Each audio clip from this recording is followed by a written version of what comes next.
process art. And another direction that develops out of minimalism and out of this process art and that's influenced by minimalism is earth art, and there's also what is called site art. They mean slightly different things, but if you remember last time we started out by talking about Carl Andre, who was actually called a minimalist artist. But the last work that I showed you were boulders that he had arranged in a flat area of a city. And they were arranged really with the idea of that particular site in mind. And so the way that he arranged them, what they were supposed to mean, had to do with that site. So out of minimalism, site art develops, and it often does use actual materials from nature, and so it gets the name of earth art for that. So I want to show you just a few examples of this earth art and talk to you a little bit about why artists began to create this. In the late 20th century, a number of artists got fed up with the high prices of art that was being paid, and like we talked about at the beginning of this class, the question came up: is art really worth that? Is any art piece worth $89 million? Which was or $83 million. That was the highest paid for a piece of art that Vincent van Gogh had done. And the question is, yes, he was a great artist. Yes, there's a limited amount of his work, but really, is any work of art worth that many $1 million? And so, in starting with minimalists and then becoming even more prominent in a number of later styles, artists began to ask that question and decided that they wanted to try to create art that couldn't be easily sold. Either because it wasn't portable, you couldn't move it from the site where it was created, or people wouldn't have any place to put it in their homes. And so what they were trying to do was create something non-collectible, to get away from that economic system that they felt was sort of beginning to control art. And much of the earth art and the site art is known just from photographs.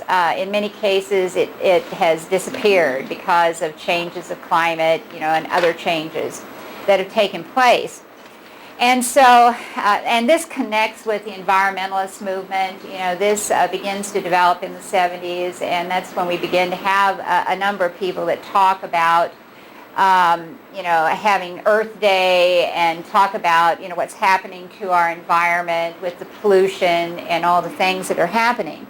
And so it connects with, those sorts of ideas in our culture. Also, it connects a little bit with the 60s and with the development of the hippie movement in the 60s. The hippies were very interested in sort of returning to nature in a spiritual sort of way.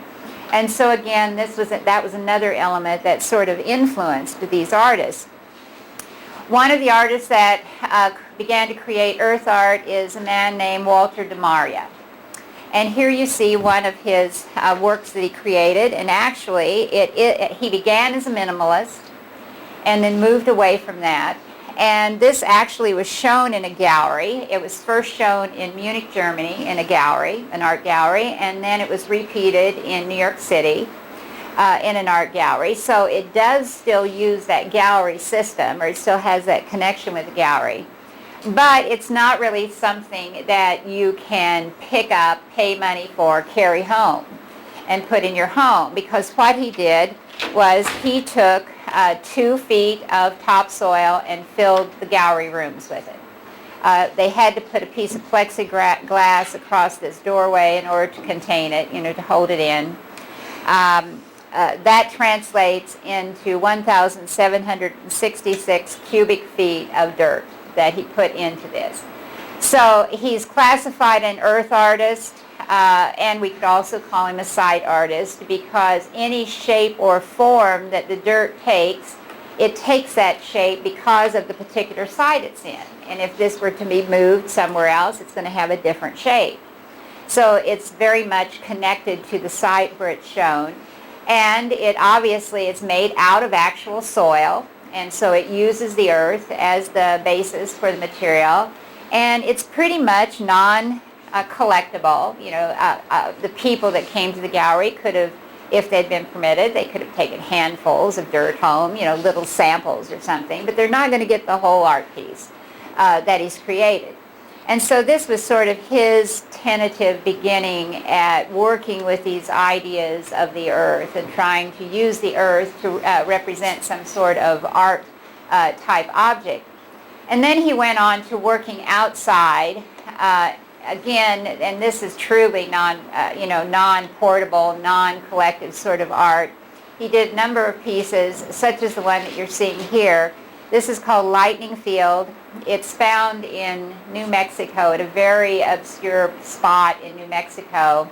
It's on private land. You have to get permission to go out to see it. And what he did in this piece was to set up 400 poles of stainless steel.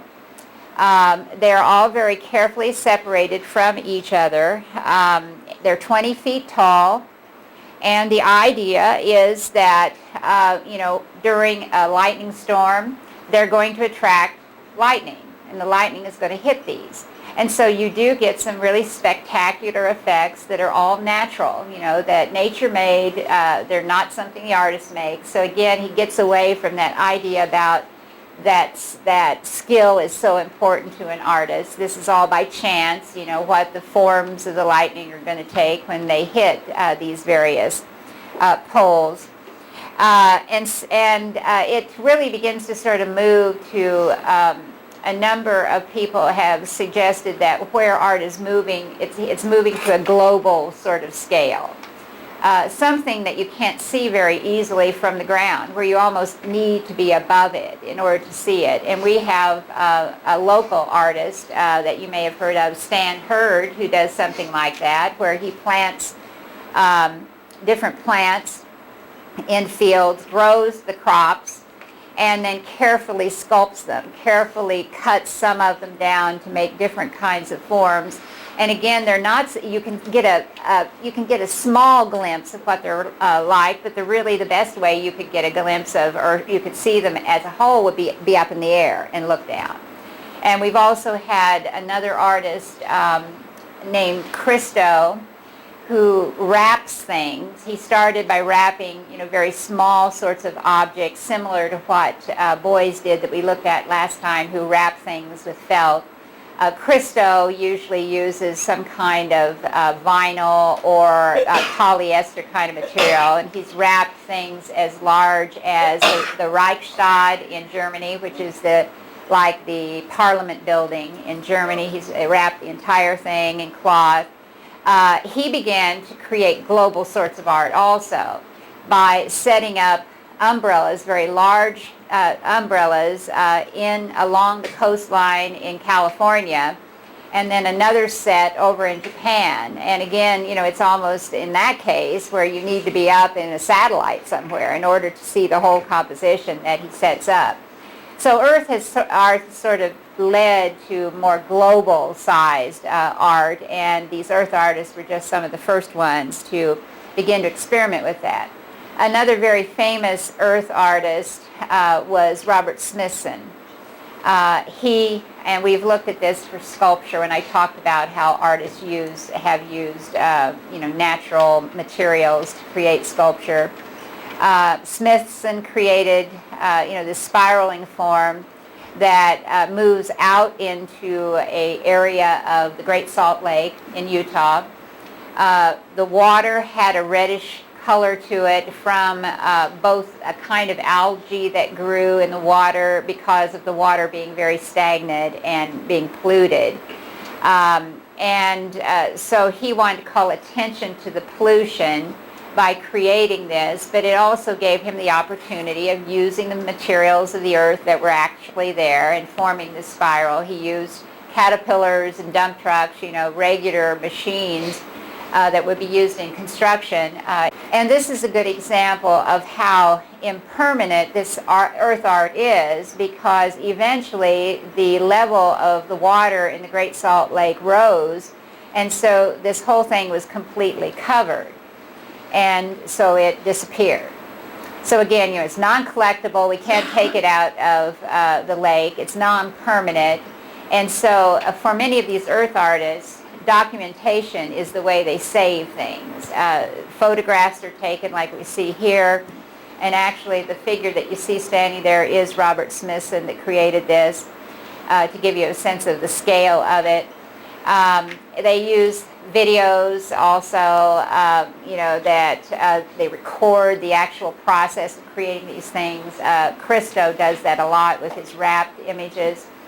And so it's non-collectible. You can buy the photographs, you can buy the videos, but there's not a piece of the art that you can really buy.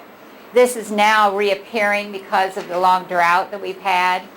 And it's not in as clean a condition as we see it here. A lot of the pieces of rock and dirt that he built this with have eroded away. And so now there's a big debate about whether or not we should recreate it, so that other people could see what he intended originally.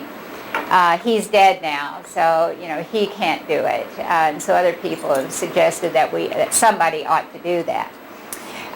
So we have, this example. Then we've also seen this example of a man named Michael Heiser. I see his name's cut off there up there in the front, but here you can see his entire name down here. And he created these cutouts that you see. One of these wedges that you're looking at here has a dimension of 1,500 feet in length, 500 feet deep going back, and 500 feet wide. Oh, the depth is coming down. The width is not 550 feet for the depth as well as the width, and then the horizontal dimension is 150 feet. And he again used bulldozers. He had to move over 200,000 tons of earth in order to cut these wedges.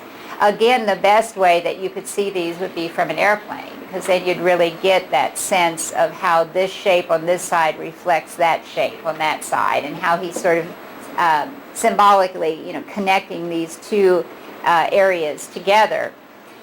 So he is another artist that has actually manipulated the earth in order to create his art. And this kind of art was also created in other countries.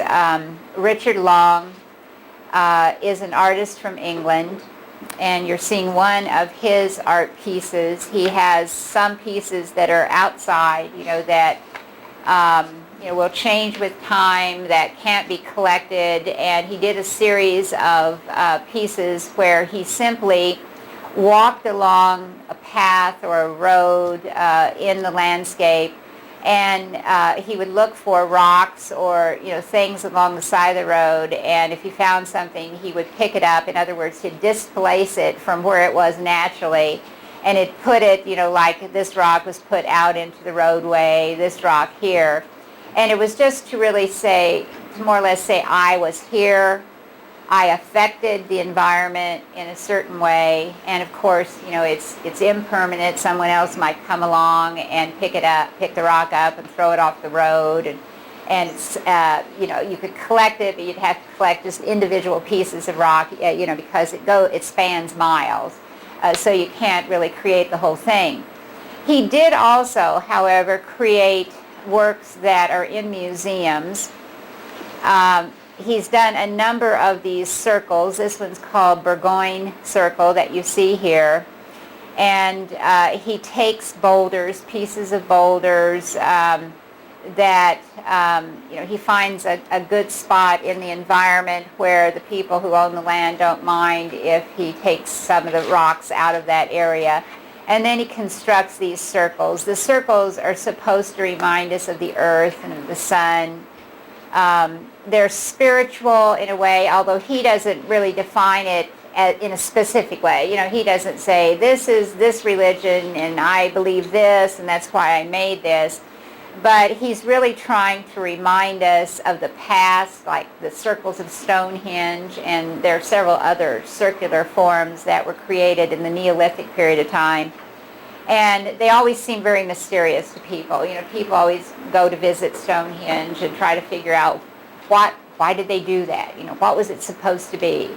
And so Richard Long wants to sort of try to capture that sense of the mysterious, and it seems kind of spiritual, although it's not, connected with a specific religion. So he has taken, it's still earth elements, but he has placed them into museum settings, like you see this one here. Another woman who is connected with this movement, hers are more site art than actual manipulation of the environment, is this artist. She's Polish. Magdalena Abercronowicz is her name. And she's become known for creating figural forms, such as you're seeing here with these examples. And then here are another group of them. The way she arranges them are very important to, the concept that she's trying to deal with. They will change, and actually some of the first that she created were similar to this, and she placed them outside in a wooded sort of setting. And when she did that, a lot of people were reminded of the Holocaust, of events during World War II. And of course, Poland is where many of the concentration camps were. And so you do get this eerie sort of feeling when you look at her works, particularly when they're in an environment. In both the cases I've shown you here, they have been set up in museums. And so I think with the blank sort of walls, there's a little sterile quality to them. You don't get as much feeling about them and content about them, I don't think, as when they're set up outside. But when you look at a set of similar figures like this sitting on the floor outside, it is almost as if you're looking at a group of people that have been taken by the Nazis and are simply sitting there very defeated because they know what's going to happen to them, that they're going to die. They're often headless, as you see here, and in the example that we saw here, they look emaciated. You can see the wrinkles in the stomachs here. She makes them by using natural materials, using straw and twigs and ground up pieces of leaves and dirt. So she's using the earth materials in order to create these, but not just cutting the earth or doing something like some of these other artists were doing. And they really have a very powerful sort of effect. I noticed that in this one, if you look at this one right here, you can see how she makes these figures. She forms them around models so that they have a sense of an actual human, being involved in the representation of these particular forms. So she's considered to be a site artist. They don't usually call her earth artist, even though she uses, elements from the earth. But for her art, it's more about how she sets them up. And I might mention that, she's repeated the basic forms. So once again, she's one of those artists, like we saw last time with Eva Hesse, who are responding to minimalism and that duplication of image that we saw in minimalism, that was supposed to mean nothing, have no expression, no meaning other than it was just duplicating, formal images. And she's saying, well, I can use, that serialization, that, duplicated images, but I can give it much more expression. I can make it mean something. And it is here as if, this large group of people have been arrested or, attacked by some group of people and are no longer human because they've had their heads cut off. There's an element of violence that you really sense when you look at these things. At the same time that these more abstracted sort of images were being created, in the late 60s and then into the 70s, there was another group of artists that are usually called photorealists. Sometimes they're called super realist artists. They are working with figurative images. Here's just a list of the ones that I'm going to show you. There are many artists that have worked in this style. They're not just interested in reproducing visual reality. They're not just trying to say, here's something I saw, I'm going to duplicate it in paint as best I can, so that you really almost forget it's painted. You think it's an actual image or a photograph of an image. What they're more interested in is that photograph. And what they realize is that photography, although we always think of it as being so truthful, we look at a photograph in the paper and not a lot of people question the photograph. I used to show in class a photograph showing Ronald Reagan talking to, I think it was Gorbachev, and somebody else in the scene. And I talked about how photographs can be fabricated. We know that now, particularly with computers. We can all do it with computers. But for a long time, people always just accepted that what they saw in the photograph was exactly what had happened.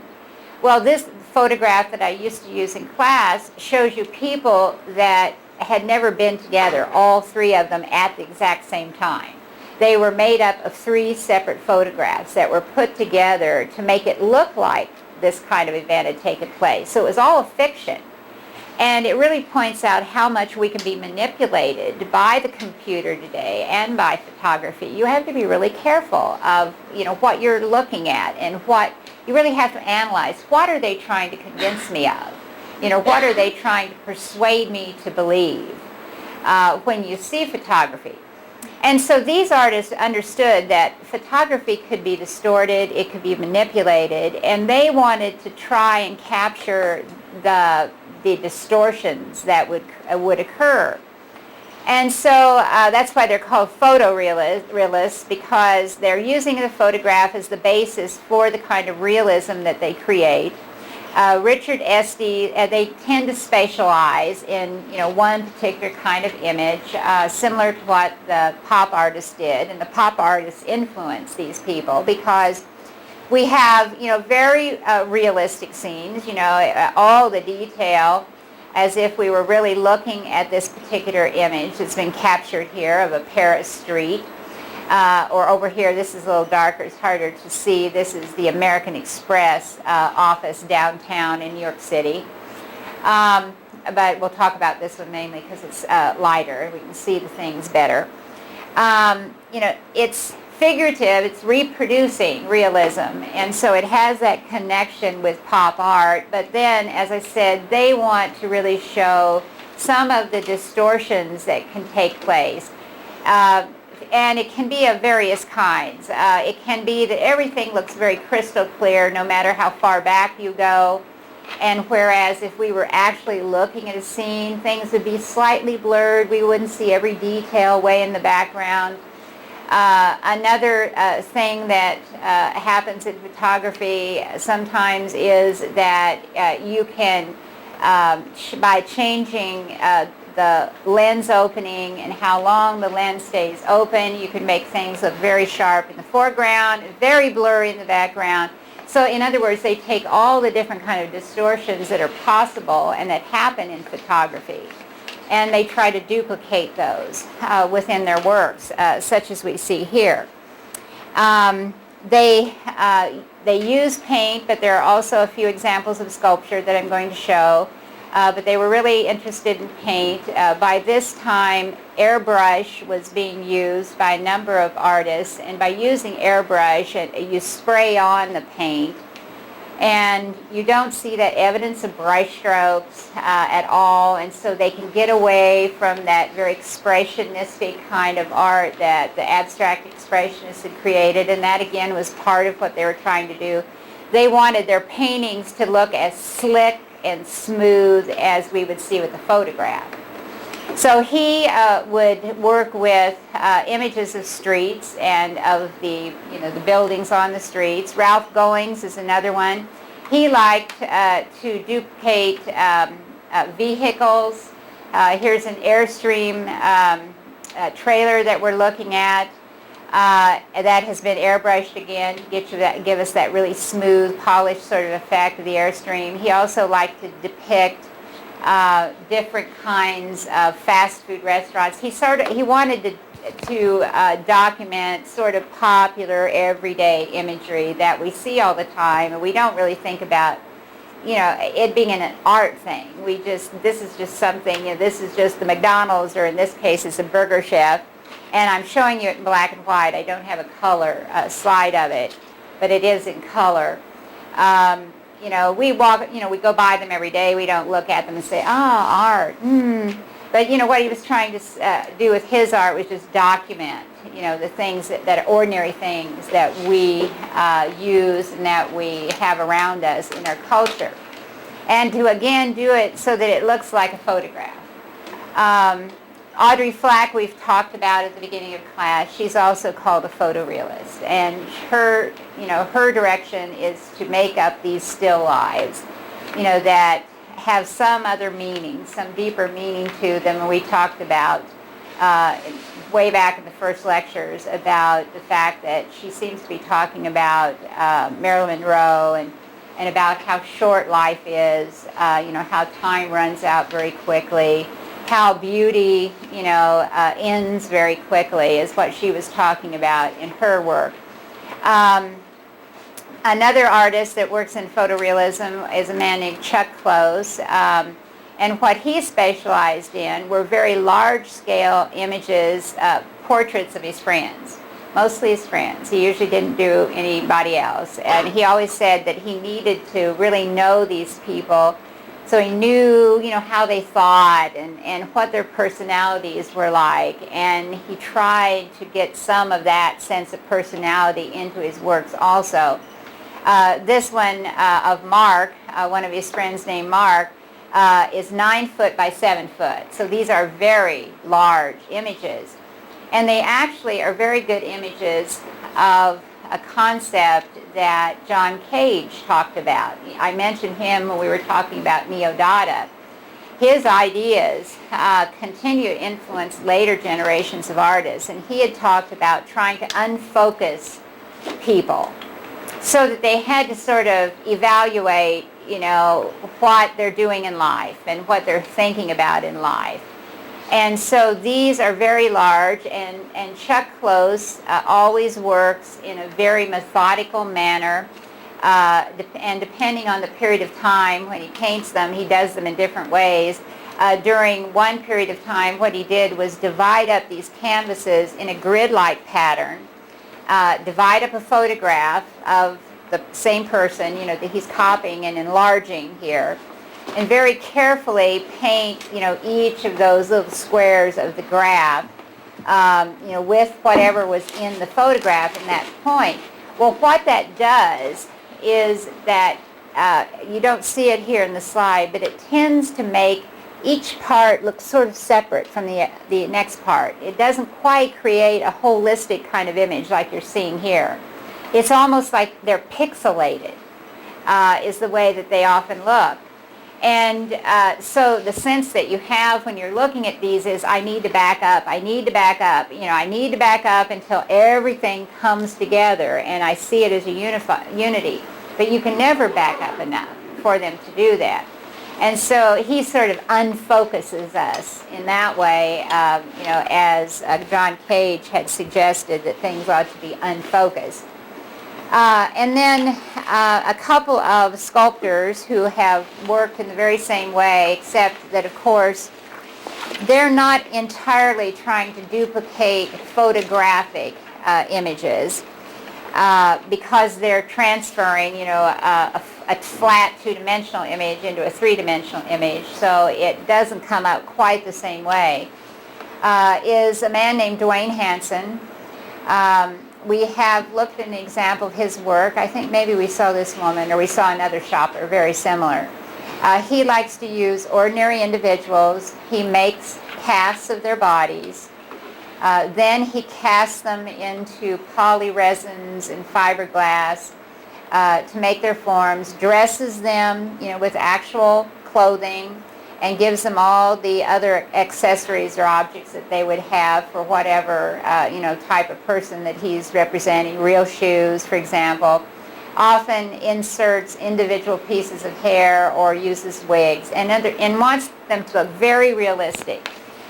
He was influenced by George Siegel, the man that made white plaster casts of people and didn't change them, except Dwayne Hansen wanted to take it one step farther and say, okay, we make the plaster cast and then we try to turn them into something that looks exactly like the person that we made the cast of. And again, it does sort of defocus you because it takes you back. I think I mentioned when we were looking at these, when we were looking at sculpture, that I've actually seen people walk up to them in museums and try to talk to them. And then somewhere along the line, you see sort of a foolish look come over the people's faces because they realize, one, they're not talking back to them, and then they begin to realize they're not breathing, they're not blinking, oh my goodness, I've talked to a sculpture, rather than a real person. And that's part of what he wants to do, because he knows that when that happens, it's for just a second, or two, and maybe longer for some people. They're going to think about the fact that, wow, I thought this was a real person. It was so real. And it makes them sort of reevaluate how they feel about art and what they think about art. Another artist that has worked in this very realistic manner, oh, I thought I had him on there. I did at one point.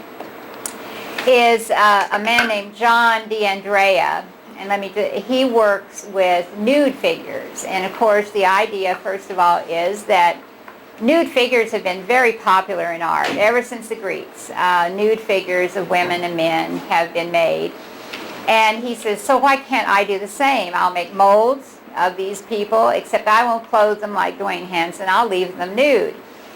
And they, again, look very realistic, so it's almost an embarrassment when you see them.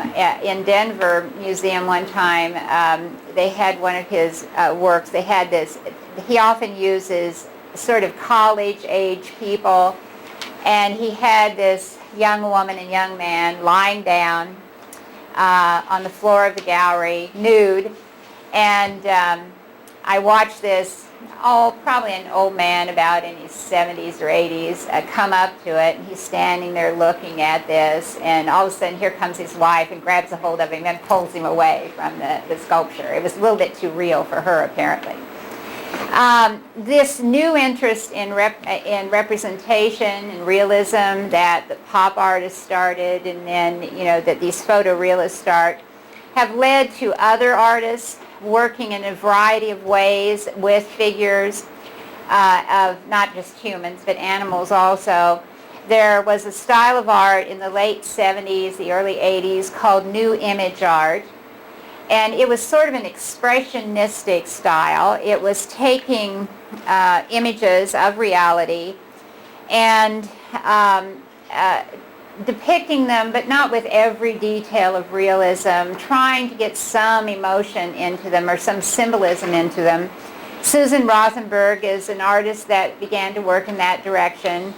The one that you're seeing here on the right is called Pontiac, and the one here on the left is called Butterfly. She started out by working with horses, and the reason she said that she started out working with horses was that she didn't want to do people, because other people were, taking human beings and representing them.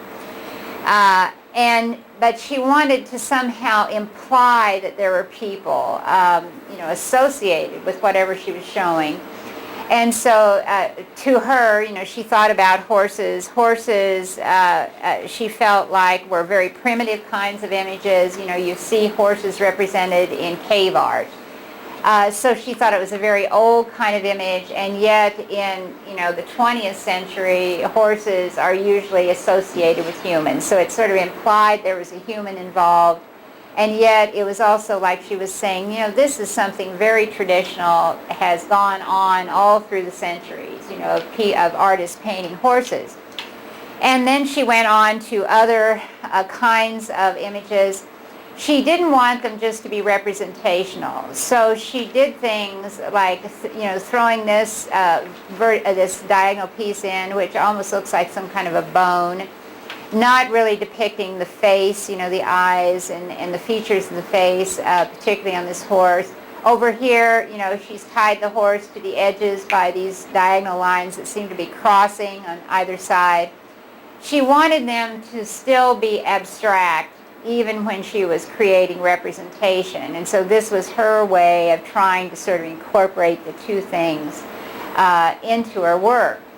Another artist that's known as a new image artist is Jonathan Borofsky, and he has often worked with installations. Installations continue to be an important direction. We've talked about it before. That's where you're filling an entire gallery with a variety of objects and images to form sort of an environment that people walk into and become a part of. And so all of what you're seeing here, the scattered pieces of paper on the floor, the trash can here, all of these are images that he created himself and that he's put into this installation. He was actually influenced by minimalism and then became influenced by conceptualism, and so moved away from those pure kind of objects of minimalism. And his art began to be more personal. He began to use his art as a way of talking about himself. And there's some surrealism influence here because of just the strange way that he treats the images, like this grouping of figures here that are hanging, in sort of mid-air, like they're sort of dancing and floating in the air. He's also influenced by just doodling. Often these start out as just doodles, that he just lets sort of develop accidentally, and then he finally makes them into images. He's created some very large-scale works. He did a whole series called Molecule Man, and they got their name from the way that he's inserted all these little openings. It's almost like little molecules, except they're not there. It's the opposite. He's sort of contradicting. Molecules make up mass, and so he, in this case, is saying they make up voids instead. But that's where they got their shapes. They're often wrestling, as you see here, and some people have seen these as having a certain violence about them, as if he's sort of responding to the violence that he sees in cities, and he's trying to depict that. And they're very large, as you can tell, from looking at that in terms of the building that's right here behind them. And I have another one that shows you how large they can become. Another thing another series that he did was called Hammering Man, and you see, these very large-scale figures with a hammer in their hand. And when you look at them, by a backdrop, it makes it look like he's hammering on this building, and what's he doing? Is he trying to break the building? What is being implied here? So again, he's using images in his art, but they become expressions of his personal feelings about life and some of his personal experiences about life. They're not just commercial sorts of images. In fact, he said about the Hammering Man, and actually some of them are motorized also. Some of them, the arms move, so this arm with the hammer would move back and forth. He said that these were images of his father, who told giant stories to him, sort of fairy tales, when he was a child. And so that was how he remembered his father, and so this was how he expressed that remembrance in these images. You can get a sense of scale. These are two adult people right down here, standing here beside this very large work, so you can see how large it is. There are other directions that these image artists have gone to also. Joel Shapiro's art represents figures, but they're much more abstracted. And this one particularly looks like a figure that is running. He has one leg up, the other one is taking the step downwards. He was influenced by the minimalists and their use of geometric shapes, but for him he said, okay, you can make people out of that, or you can make something that's, looks like a human being in a very vague sort of way about it. And so he has explored new image art by doing things like this. Again, they're so abstracted that he hopes that people will look at them and try to say, figure out what he's trying to express. Why did he do it, in exactly that way. Another direction that occurred at the end of the 70s, the beginning of the 80s, that was very strong throughout the 80s, is feminist art. And I've hooked pattern and direction along with it. They're actually two separate directions, but sometimes they do come together. Pattern and decoration has always been seen as woman's work. They make quilts, they create patterns, they create insignificant art. It's sort of the way that women were looked at in the past.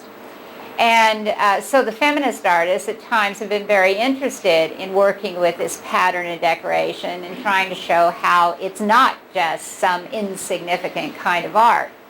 And of course, feminist art, feminism really began in 1971 and then developed throughout the 70s and in the 80s. It began in California at the California Institute of Art. When two women got together, they were teaching in separate schools in California. One of the women was named Miriam Shapiro, and the other one was Judy Chicago, and they co-founded a program called the Feminist Art Program.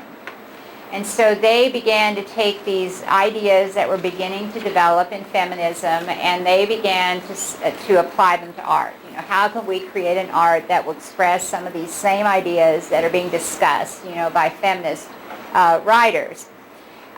Miriam Shapiro, really wanted to challenge sort of the differences between art and crafts. And she was challenging that idea that women make things that aren't significant because they work with cloth or, they work with craft sort of materials. And so she began to create images similar to this, which almost look like blankets, that have been created, except they're out of paint. She does paint them, but she often paints them to look as if they're quilt-like or blanket-like. And, and she, in fact, for a while, even created images using the different kinds of materials, like buttons and sequins and rickrack, all the kinds of fabrics that women actually use. But what she's trying to say is that just because this is a different kind of material than what has been traditionally used doesn't mean that it's not a worthy image that's being made, that it doesn't have something important to say.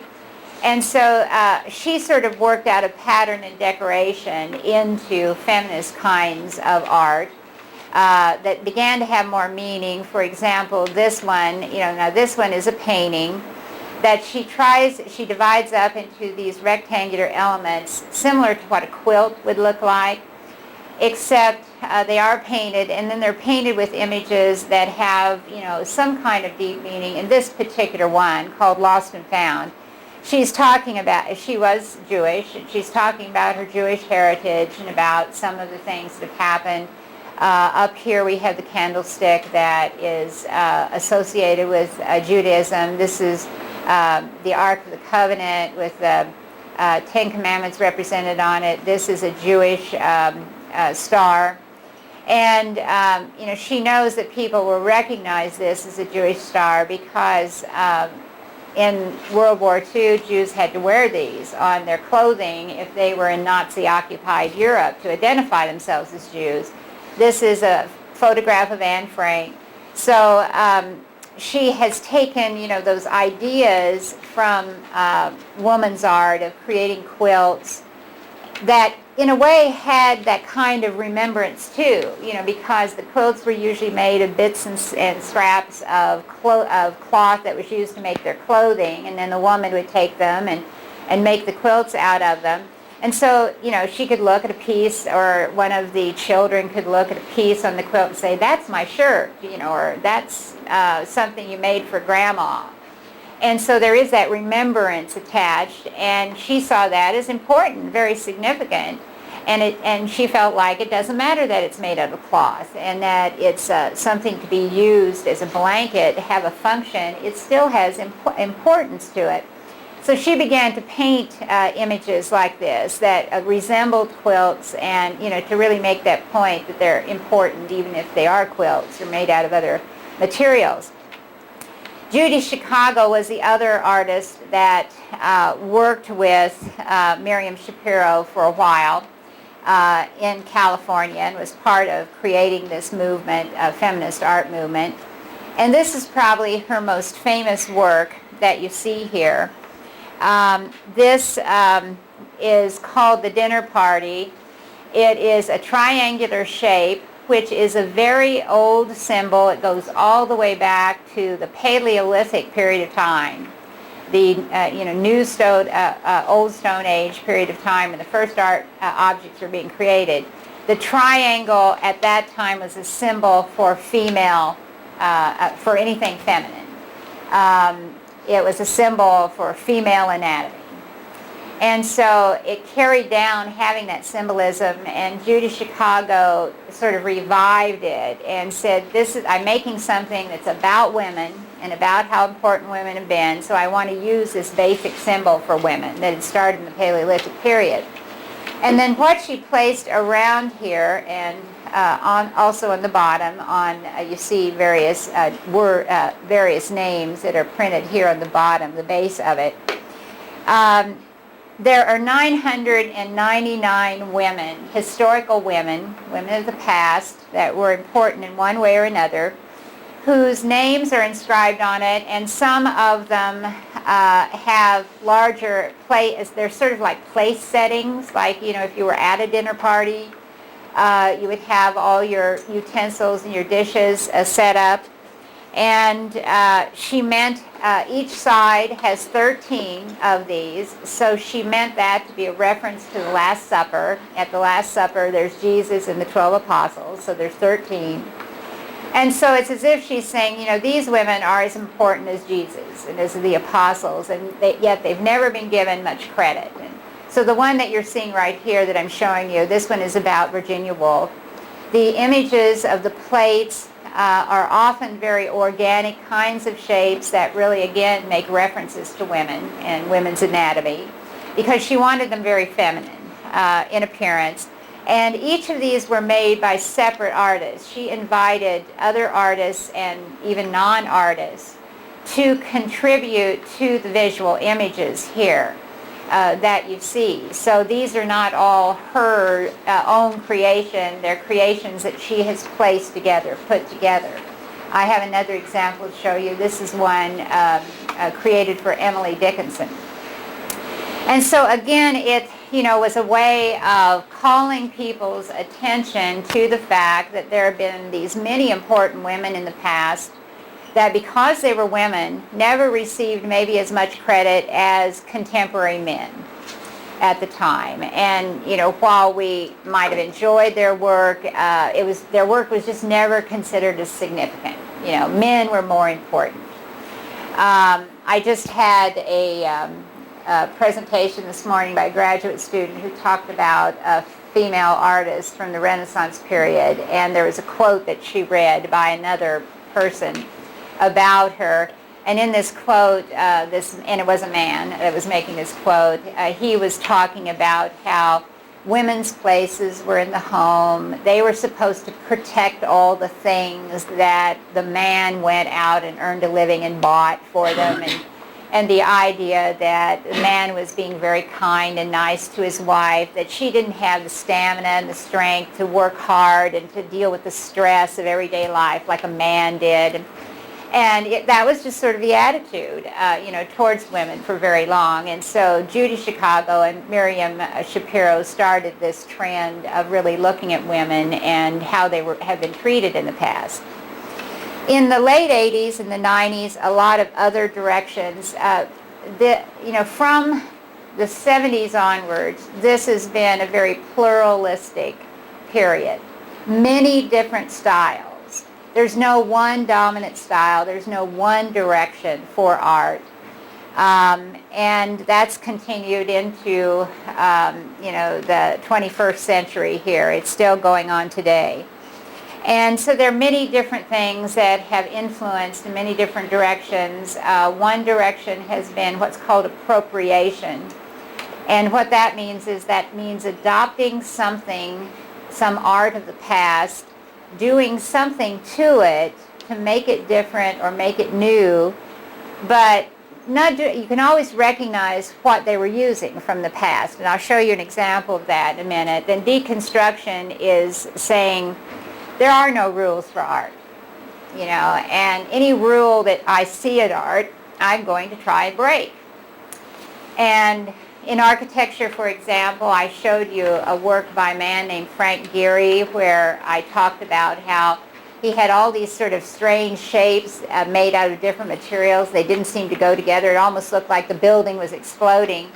Well, that's what deconstruction is. It was like he was saying, we think of buildings as being stable, so I'm going to show you a building that's not stable or that has that effect that it's not stable. And then there have been some neo-expressionist movements, just a new kind of expression.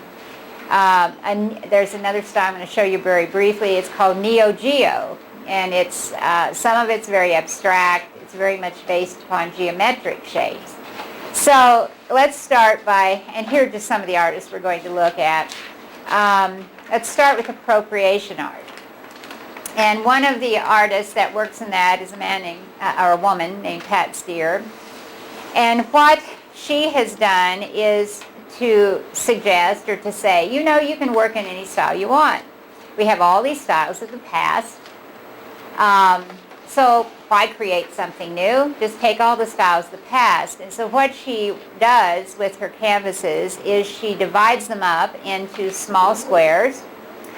But she's using an image from the past of a vase of flowers. So here's your vase down here on both sides. Then up here she has arrangements of flowers going all the way up. But she paints them, in each of them, in a slightly different style. And what she will do maybe one time is one of the squares will be in a style that looks like high Renaissance.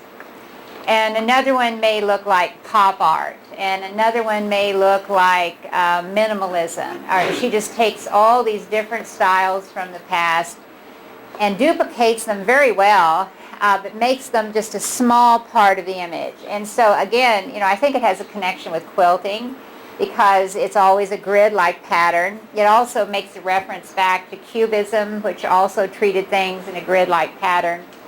And then she says, but I'm going to use those things to make a representational image, and each part of the image is going to be a different style. I'm going to show you how well I can imitate, these other styles. So that was the direction that she went in her appropriation sort of art.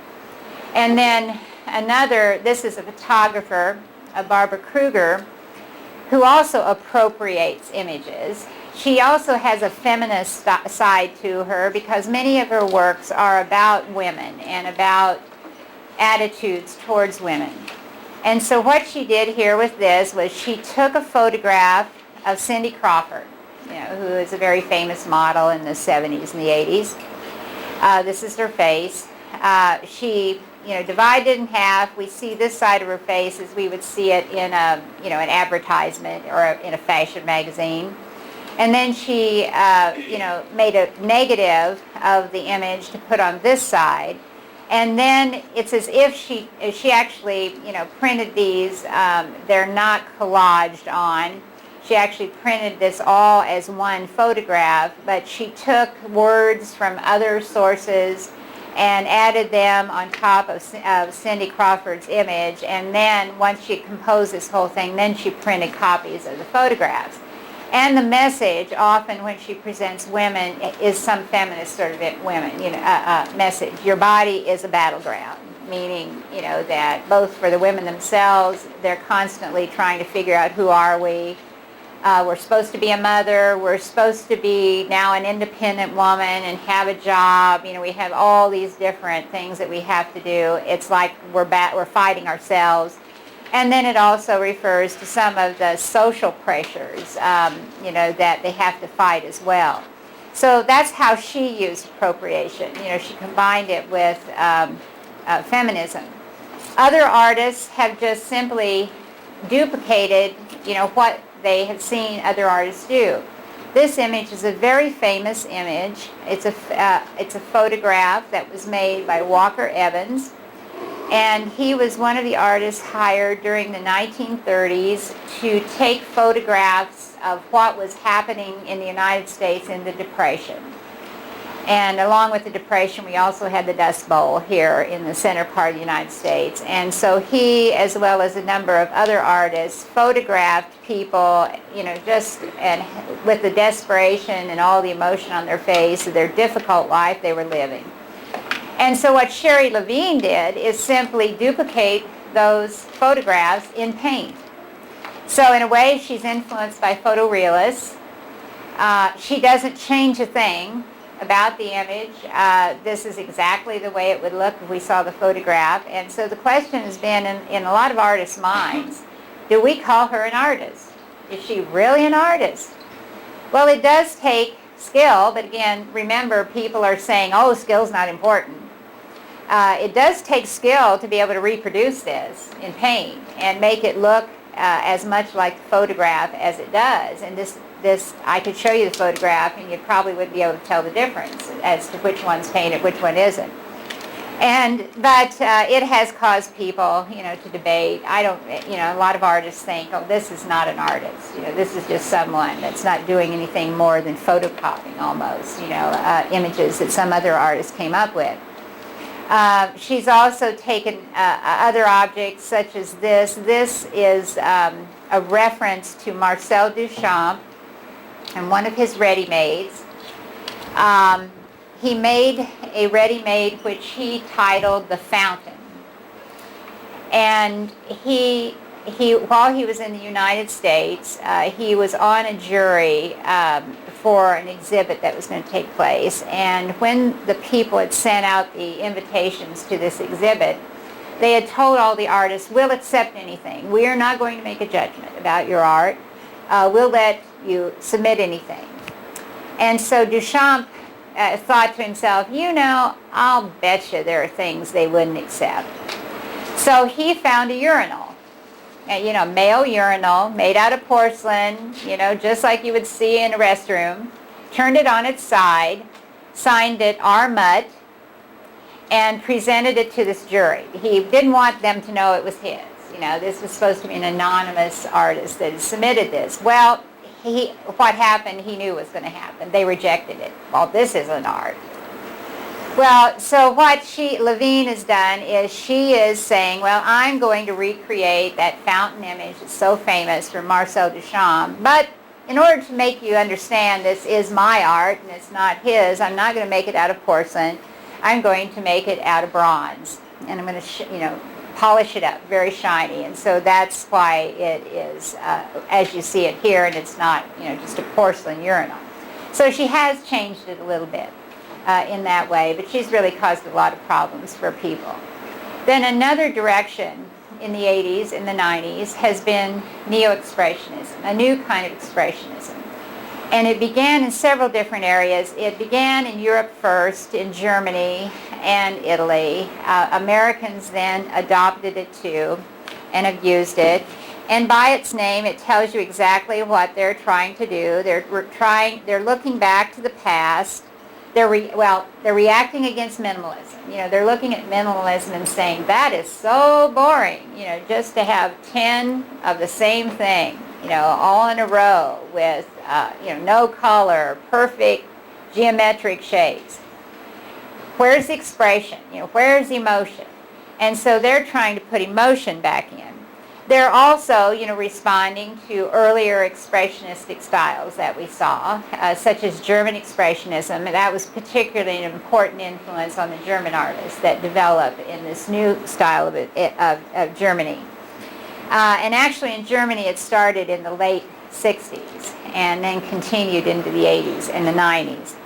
And so I just want to show you a few examples of German Expressionism. Basilius is a very well-known German neo-expressionist artist. He had lived, many of these artists from Germany are East Germans who had lived in East Germany under occupation, of the Soviet Union. When they had a chance, they moved into West Germany, where they saw more freedom. And he began, to work with images of large men that stood for German psychology, so the kind of people that Germans were in their inner life. Used expressionistic color that's arbitrary. This face here has yellow and greens on it and oranges. And then he decided that people were not understanding how significant his art was in these large figures that he was painting. So he decided, if I turn them upside down, and so that's what you're seeing here. This is the right side that you are supposed to see this from. He decided, if I turn them upside down, that takes away a little bit from the reality, and maybe then people will think more about how I made them and how this is an expression, of my personal feelings about things. Sigmar Polke is another German artist. He studied with boys, artists that used fat and felt to create his art. And then he worked in pop art, and then he took those pop sort of images and he began to sort of distort them. As you can see here, these are representational sorts of images, but now they begin to seem to have other meanings. They're not just about commercial art or, media like the pop artists were. And he works with material, he layers images, he works with transparent sort of materials that he paints on both sides. And so the images from both sides show through when you're looking at them for one side. He's also layered several layers together. And what he's trying to get is a sense of depth, but he wants the depth to be sort of otherworldly. He doesn't want us to be able to relate with it in a sort of a naturalistic way. He wants us to be almost to feel like we're looking at another world, the world of the spirit or something. And again, there's lots of expressionistic drips of paint and smudges of paint in his works, that are similar to what we saw with some of those earlier expressionists, like the abstract expressionists or even the German expressionists working with. Another very famous artist that has worked in Germany in this style is Gerhard Richter. And you see two examples of his art. And again, he was an East German who moved to West Germany and worked with boys. And he uses photographs sometimes and layers paint on top of the photographs. In the background here, this one, you can see that the trees that you're seeing and the sort of deck-like effect that he has here, this is a photograph. Then the oranges and the reds are paint that he's applied to the surface. And again, the oranges are supposed to really represent his feelings, his reactions to this particular scene, perhaps, that he's seeing. Sometimes they're more abstracted, as you can see here on this side. And then a very famous artist that's worked in this style is Anselm Kiefer. He combines paint with other materials, any kind of material, straw, dirt, uses all sorts of mixtures of materials to create his art. His works look very rough. You feel like if you could touch them that they'd just be very rough to feel. And a lot of his works are about past history, about German history of the past, and he's done a number of them about the Holocaust, but German mythology, other events of past German history are important to him. In this one, for example, this one is his representation or his reaction. It's not really a representation, but his expression of his feelings about Nuremberg Nuremberg is where there were trials staged of the Nazis after World War II. And so it has sort of come down in history being known for that only. And it was sort of his response. You can see some of the straw that, these areas right here, is actual straw that he's pasted to the surface, and that he paints, sometimes with the paint, he pastes them to the surface. So again, that's the way he creates his kind of expression. And then in Italy, there are other artists. Francesco Clementi is an artist who also explores his expression or emotions within art. Again, using bright, contrasting sort of colors, lots of saturation of the colors, sort of abstracted images that sometimes look rather distorted. These are all elements that we see in earlier expressionist art that are just being revived in this style. And this is another Italian, Sandro Chia, that you see here. Again, with a lot of emotion and movement being expressed within this work, and this is the way that he gets it. We also have had some Americans that adopted this style. One of the most famous, and he hardly does any painting now, he does movies more than painting, is Julian Schnabel.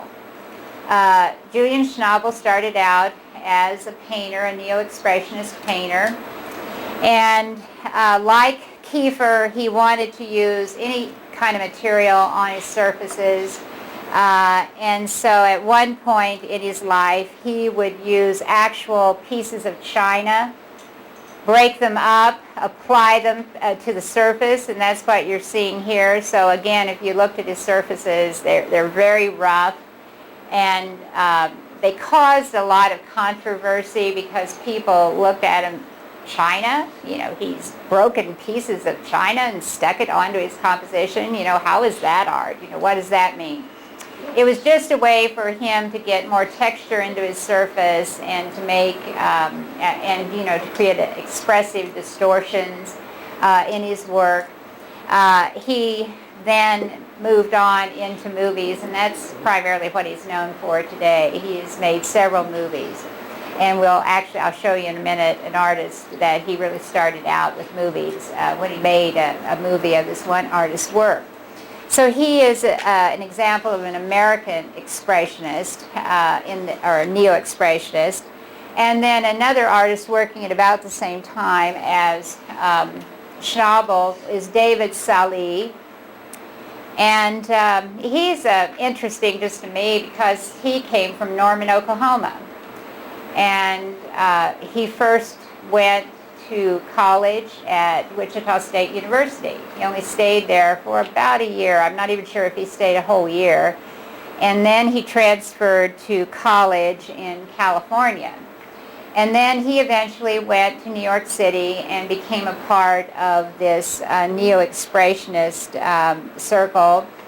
He likes to divide his canvases into two parts, and then he may paint one side and then silk screen an image on the other side. He's combined, all sorts of sources. Sometimes the images are pornographic, combined with things that aren't pornographic.